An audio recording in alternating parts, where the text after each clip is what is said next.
Here's something that'll help you based on what I've learned from studying values all around the world. It's a little story I read in the news the other day. A couple on a long-haul Delta flight was moments from takeoff when they realized their passport had disappeared.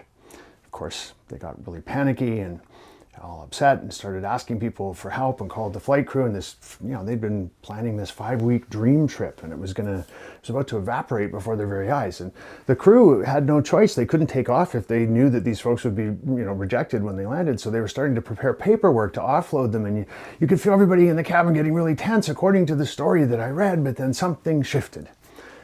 People stood up and they started crawling around the floors and looking through the seat cracks, and everybody in the plane was helping and looking in overhead bins and pulling bags apart, and a whole plane full of strangers turned into a search party. And eventually they found the missing passport, and the couple got to stay on board, and the entire plane applauded. And here's what caught my attention. Watching a cabin of strangers turn into a tiny temporary community. Because values like family and the value of community were obviously at work, but maybe a couple of less obvious values from the list of 56 were also driving things like personal responsibility and social standing. Personal responsibility showed up when passengers thought, you know what, I'm going to check my space, maybe we can fix this. And social standing showed up as people wanting to be part of the group that were driving the moment forward, and we wanted to feel proud of how we showed up in front of everybody else.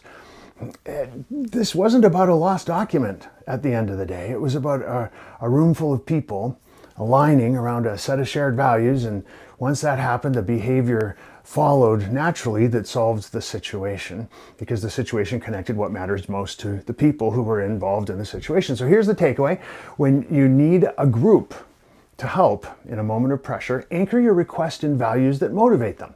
Let's take care of our own taps into family, or something like, we'll solve this together is a way to say it that's going to activate community. And if everyone checks their space, we're going to be able to fix this properly speaks to personal responsibility. And let's be the group that's remembered for handling this so beautifully.